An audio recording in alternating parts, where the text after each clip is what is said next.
Bonjour à tous, je suis Jean-Baptiste Plotier et bienvenue dans Tech in Sport, un podcast Alliancy, médias numériques et business. Performance sportive, cybersécurité des événements, data, intelligence artificielle. Dans ce podcast, nous allons décrypter tous les impacts du numérique sur le monde du sport, avec en ligne de mire les JO de Paris 2024. Aujourd'hui, nous sommes avec Laurent Felous, avocat mandataire sportif. Bonjour Laurent. Bonjour Jean-Baptiste. Pour évoquer comment la data et l'intelligence artificielle peut révolutionner le métier de représentation des joueurs de foot. Là, hop, et oui, un au premier, un au deuxième. Alors, est-ce qu'on peut résumer en disant que vos missions s'apparentent à celles d'un agent sportif ? Je sais que ça vous plaît pas trop l'appellation. Alors merci Jean-Baptiste pour l'invitation tout d'abord. En effet, c'est problématique de comparer l'agent et l'avocat parce qu'on a, de par nos professions, nos cursus différents, forcément des parcours qui sont distincts. Donc certes, il y a beaucoup de prérogatives, des missions qui sont communes, mais beaucoup aussi de différences. Dans les différences, il y a notamment le parcours universitaire. Forcément, un avocat a un parcours qui est différent. Un agent doit passer la licence auprès de la fédération, ce qui est différent. Deuxièmement, au niveau du démarchage, il y a eu un arrêt assez récent de la Cour de cassation qui limite un petit peu la possibilité pour l'avocat de faire un démarchage auprès des clients. Et enfin, dans tout l'état de cause, même si les deux sont potentiellement distincts, ça n'empêche pas qu'en pratique, les deux travaillent souvent de concert. C'est proche, mais il y a quand même des nuances qui sont assez importantes. Alors, finalement, vous, au quotidien, vous suivez plusieurs joueurs, c'est ça ? Un peu partout en Europe ? Tout à fait. Alors, principalement en France, bien sûr, parce que c'est quand même le lieu d'habitation. Surtout qu'on a un vivier incroyable en Ile-de-France, qui est le premier vivier de France de jeunes joueurs de football, qui a dépassé le Brésil récemment. Donc, c'est dire un petit peu la qualité des jeunes joueurs. D'ailleurs, on le voit notamment en équipe de France. Premier vivier du monde, alors c'est ça ? Tout à fait. Donc, c'est un vivier très, très important, très intéressant, et d'ailleurs les agents, les avocats mandataires sportifs, les clubs, que ce soit français ou européens, même mondiaux, s'en sont aperçus, puisque sur les bords de terrain, il y a un monde assez considérable à l'occasion des matchs de jeunes, et ce qui ouvre la voie à pas mal de recherches, de démarchages et d'accès à représentation de joueurs, de jeunes joueurs en devenir. Donc en Ligue 1, en Ligue 2, en National, toutes ces compétitions. Tout à fait. Et en Allemagne, c'est ça ? Espagne ? En Allemagne, en fait, il y a quelques années, c'était quand même un championnat qui n'était pas forcément très recherché par les jeunes joueurs, mais c'est plus le cas. Vous avez pu le voir notamment récemment avec Dembélé qui est parti très jeune, des jeunes joueurs qui partent très rapidement. Donc ils voient ça comme un super tremplin avec un championnat qui est très attractif, qui est accessible, avec des très beaux stades, un beau jeu, un style de jeu très direct qui généralement plaît aux joueurs franciliens. Donc voilà, c'est un championnat qui attire de plus en plus. Bien sûr, il y a d'autres aussi, mastodontes tels que les championnats espagnols, anglais. Souvent, c'est dans un second temps. Ballon, rends dans le ballon. Allez. Là, ouais, retrait. Peine d'appui. Donc vous avez travaillé avec Avisia, qui est une entreprise qui a mis en place une solution d'intelligence artificielle pour caractériser des joueurs et leur donner une valeur. Alors pourquoi est-ce que vous vous êtes intéressé à ça, vous ? Alors pour être tout à fait transparent, je suis toujours en recherche proactive de nouveaux procédés. Parce qu'on est dans un monde qui évolue. Avec Mode Média, je pense que vous êtes le plus à même de le savoir, avec de nouvelles technologies qui abondent de plus en plus, qui sont utilisées dans différents domaines, notamment sportifs. La data a commencé à apparaître de plus en plus en football. Il y a des clubs qui ont réussi à faire des beaux recrutements en se fondant exclusivement sur la data, que ce soit en France avec Toulouse ou en Angleterre avec Brighton, qui ont fait des belles saisons, des qualifications européennes. Il y a eu cette recherche en fait de développer cet outil-là, qui à mon sens n'est pas encore suffisamment usité. Alors déjà pour le développer, il y a forcément cet aspect projet qui est important puisque forcément il y a cette volonté de mettre en place ce projet-là sur lequel on va revenir en détail, mais il y a aussi l'idée de développer l'image de cet outil technologique auprès des clubs. Et ça là-dessus, c'est pas encore gagné, il y a encore du travail. Il y a de plus en plus de clubs qui ont une cellule qui est réservée exclusivement à la data, qui utilise ces données-là. Mais voilà, il y a encore du travail à faire dans l'utilisation qui en est faite. Parce que ces outils, ces indicateurs de performance, parfois il y en a énormément. Donc les avoir c'est une chose, mais savoir les utiliser c'est autre chose. Et c'est tout l'objectif de l'accompagnement et du partenariat avec Avisia. Alors déjà, avant de pouvoir utiliser l'intelligence artificielle sur la data, il faut déjà avoir des données. Et ces données sont prises sur les terrains, en fait. Il y a des gens sur les côtés qui notent chaque performance de chaque joueur pendant tout le match.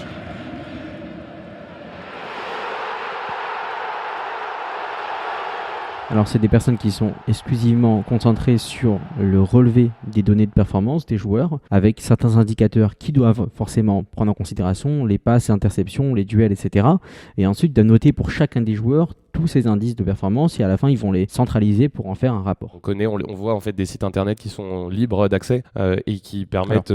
Alors les vrais outils qui permettent un suivi effectif et profond de ces données ne sont pas libres d'accès et nécessitent des abonnements d'un montant plus ou moins important. Parce que n'importe quel fan de foot peut quand même aller sur certains sites et avoir des données qui sont très précises. Ouais, mais C'est des données en fait, préliminaires. Si on veut mettre en place l'outil qu'on a évoqué, ces données préliminaires, ce que la face cachée de l'iceberg. Donc ça ne suffit pas du tout à pouvoir mettre en place un véritable indice de performance. C'est seulement voilà, un premier indice. Une fois qu'il y a toutes ces données qui ont été prises, il y a des rapports qui sont rendus par Avisia et qui vous sont donnés. Le but, c'est de pouvoir approcher certains joueurs. On a vu ensemble un rapport, on va pas pouvoir donner le nom du joueur, ni le club, mais on a vu ensemble un rapport où on voit toutes les performances sur une saison d'un joueur, du nombre de passes, etc. Et ça permet vraiment de quantifier la qualité de ce joueur. Alors tout à fait, comme vous l'avez très bien dit, c'est confidentiel bien évidemment. Après, l'idée, c'est que l'outil data et les rapports transmis par Avisia est double. Premièrement, forcément, la possibilité de démarcher, parce que voir un joueur en lui disant « regarde tes performances, regarde ce que tu peux faire, quelles sont les choses sur lesquelles tu démarques, les choses où tu es forcément un petit peu moins bien, etc. » C'est un outil qui n'est pas négligeable dans la négociation et le démarchage. Et il y a aussi bien sûr l'utilisation dans le cadre de la négociation des contrats, qui là est différent parce qu'on peut mettre en avant les performances du joueur, le fait qu'il puisse apporter une plus-value non négligeable par rapport à l'équipe, concernant par exemple le nombre de points qui vont être inscrits. C'est difficile à quantifier, mais c'est une donnée qu'on peut essayer de mettre en place par rapport aussi aux données financières, aux données médiatiques, tout un tas d'indices qui permettent de quantifier de manière le plus proche possible de la réalité la plus-value du joueur et du coup l'impact qu'il peut avoir de manière positive sur le club et donc du coup qui va servir sur la négociation qu'on va pouvoir mener. Donc vous avez pu dire que c'était un des top 5 européens, un des top 15 européens, un des top 5 en France. Il y a une carte où on voit plus ou moins tous ses placements résumés sur une saison. Il y a aussi une ligne qui permet de voir la régularité de ses performances. Quelles sont les réactions des joueurs quand ils voient ça? Est-ce qu'ils sont au courant de tout ça? Est-ce que c'est assez développé dans leur club? Ou est-ce qu'ils se disent tiens là quelqu'un m'apporte quelque chose que j'ai pas encore? Alors tout dépend du niveau du joueur. Pour les jeunes joueurs, forcément, c'est pas encore développé parce qu'ils n'ont pas accès forcément à ces données. C'est plus difficile aussi d'avoir ces indices pour les jeunes joueurs. Donc là-dessus, voilà, ils n'ont pas forcément cette vision-là ou ils n'ont pas accès à ces informations-là. Pour les joueurs un peu plus confirmés, c'est vrai que les gros clubs, plus on monte de niveau et plus les clubs forcément ont ce type d'accompagnement et donc les joueurs ont connaissance de ces données. Après, forcément, il y a données et données. Le traitement qui est réalisé est différent. C'est ça que j'expliquais. Pour moi, la plus-value, c'est savoir l'utiliser, la donnée. Parce que la donnée brute, finalement, quasiment tous les clubs européens ont les partenariats avec les outils que vous évoquiez, les sites en ligne, via des abonnements qui permettent d'accéder à ces indices de performance. Et après avoir l'expérience, la compétence d'un partenaire tel qu'Avisia qui permet du coup de les utiliser effectivement et d'en faire une plus-value effective dans le cadre des relations avec le club, ça c'est une autre chose. Et là-dessus, il y a potentiellement quelque chose qui peut être marquant pour des joueurs dans le cadre de leur carrière.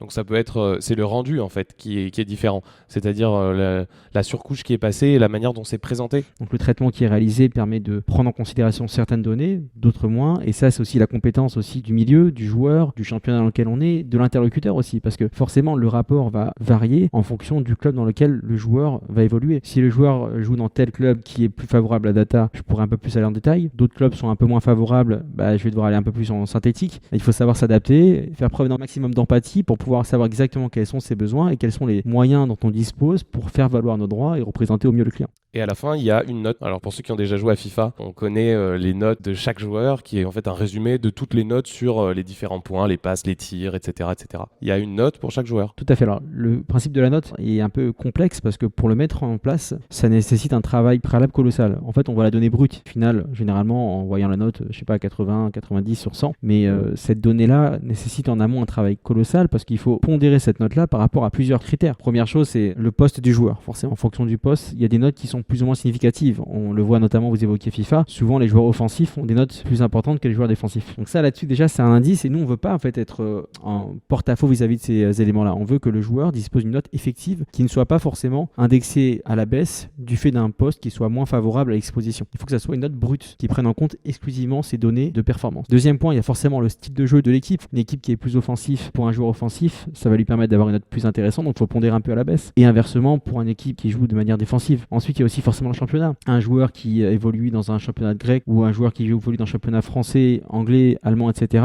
le niveau de difficulté n'est pas le même, donc il faut pondérer. Donc l'idée, c'est à l'instant T, et ensuite, et c'est là où du coup il y a une plus-value énorme, c'est que l'IA puisse prédire, du fait de toutes ces données préalables, les performances futures. Pour mettre une note, un indicateur de performance à un joueur, vous avez évoqué le type de poste, le type de championnat, le type de club aussi dans lequel il joue. Vous avez un processus assez important, assez strict pour noter le joueur. Tout à fait. Alors c'est un processus qui consiste en plusieurs étapes. La première étape, c'est de définir les postes. Ensuite, il y a forcément sélectionner les données qui soient pertinentes par poste. Il y a des données qui sont plus pertinentes au niveau des interceptions pour un défenseur, pour un joueur défensif, que pour un joueur offensif. Oui, on va pas s'intéresser aux frappes, au nombre de buts d'un défenseur central, par exemple. Et exactement, c'est une plus-value qu'on peut prendre en considération pour certains styles de jeu de certains clubs, mais par exemple un Guardiola qui fait participer beaucoup ses défenseurs. C'est pas la première. Mais c'est pas exactement le critère numéro 1 sur lequel on va se fonder. Donc ça, c'est le deuxième point. Ensuite, il y a le traitement des données, parce que ce qu'on évoquait, c'est typiquement le fait de corriger les différents biais tels que le style de jeu, les postes, les minutes jouées aussi. Il y a des données qui peuvent être faussées pour un joueur qui va jouer 10-15 minutes et un autre qui va jouer 90 minutes. Forcément, il y a plus de place à l'erreur sur 90 que sur 10-20 minutes. Donc ça, c'est un troisième point. Ensuite, il y a le fait de créer l'indicateur par rapport à la ligue dans laquelle il évolue. Forcément, c'est aussi un rôle qui n'est pas négligeable. On en revient au pays dans lequel il joue. Tout à fait. Comme je l'ai évoqué, les niveaux diffèrent en fonction des différents championnats dans lesquels le joueur va pouvoir évoluer. Donc ça, il faut pouvoir pondérer. Et alors là, vous avez des coefficients, c'est ça? Par exemple, je sais pas, l'Angleterre a un coefficient multiplicateur. Et... Le problème, c'est que en fait, ces coefficients, on ne peut pas les appliquer de manière totalement objective sur une durée illimitée. Parce que forcément, chaque année, il y a une pondération qui va être différente. Le niveau entre chacun des championnats va chaque année varier. Donc c'est là où il faut un travail qui soit fait chaque année en fonction des affrontements entre les différents clubs, en fonction du niveau, en fonction des styles des différentes équipes qui composent le championnat, bref. Les résultats en Europe. Tout à fait. Donc c'est un travail colossal. Et enfin, dernier point, avec du coup les premiers préliminaires qui ont été évoqués, pouvoir, du fait de ces éléments, obtenir un calcul de sorte de potentiel. Avoir déjà premièrement une notation des performances passées qui va aboutir à la note finale que l'utilisateur va pouvoir consulter. Et enfin, pouvoir éventuellement impliquer une sorte de prévision sur l'avenir par rapport aux indices qu'on a pu évoquer. Vous parliez des notes et des styles de jeu des clubs. Ça vous permet potentiellement de savoir dans quel club il pourra avoir une plus-value importante. Alors, tout à fait, ça donne un indice par rapport à cet élément-là. Après, pour ma part, ce que je pense, c'est qu'a priori, ça reste quand même des opportunités de marché aussi. Forcément, en fonction d'un besoin d'un club, on va pouvoir proposer tel ou tel joueur. Si on pense que tel joueur correspond parfaitement à tel club, mais que le club a déjà 4 défenseurs centraux, pour parler d'un défenseur central, bon, forcément, voilà, il y a la réalité du marché aussi qui va primer. Mais c'est vrai que ça peut donner un indice sur les clubs qui pourraient plus ou moins correspondre par rapport à la note, par rapport au style de jeu et par rapport aux caractéristiques qu'on aurait pu établir. Sachant qu'en plus, le fait de pouvoir prédire l'évolution du joueur, ça nous permet pour un joueur de national de savoir quand est-ce qu'il pourra aller en Ligue 2, quand est-ce qu'il pourra aller en Ligue 1, quand est-ce qu'il pourra prétendre à jouer en Europe, et ainsi de suite. Donc c'est des données qui sont très importantes, très intéressantes et qui, à mon sens, peuvent révolutionner l'outil véritablement d'accompagnement et de représentation des joueurs. Quand vous rencontrez des jeunes joueurs, est-ce qu'ils sont intéressés par la data? Est-ce que pour vous, potentiellement, c'est une plus-value pour les convaincre? À ce stade, ça reste plus une potentialité pour les jeunes joueurs, même si c'est une vérité absolue pour les joueurs confirmés. Je m'explique. Pour les jeunes joueurs, c'est plus difficile d'avoir accès déjà à ces données, parce que les jeunes joueurs qui évoluent par exemple dans un championnat U19 national, etc., ces données sont plus difficiles d'accès. Il y a aussi une problématique juridique parce que c'est des joueurs qui sont mineurs pour la plupart, donc il y a une problématique d'accès à ces données, notamment par rapport à la réglementation européenne, donc là-dessus c'est plus difficile. Maintenant, lorsque c'est des joueurs qui commencent à un petit peu évoluer et avoir un niveau de performance plus important, là on peut forcément s'en servir, et du coup,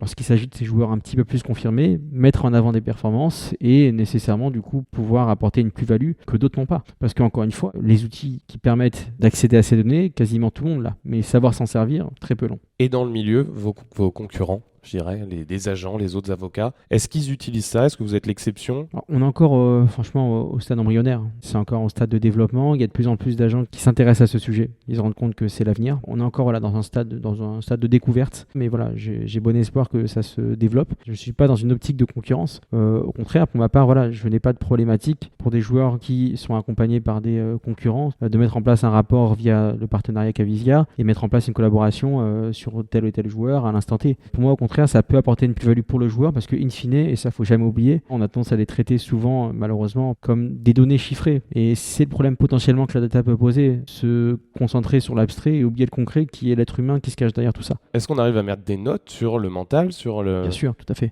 L'aspect mental aussi joue parce que nécessairement, des joueurs peuvent plus ou moins bien réagir sous pression et c'est une donnée qui est importante et qui peut pondérer la note plus ou moins positivement.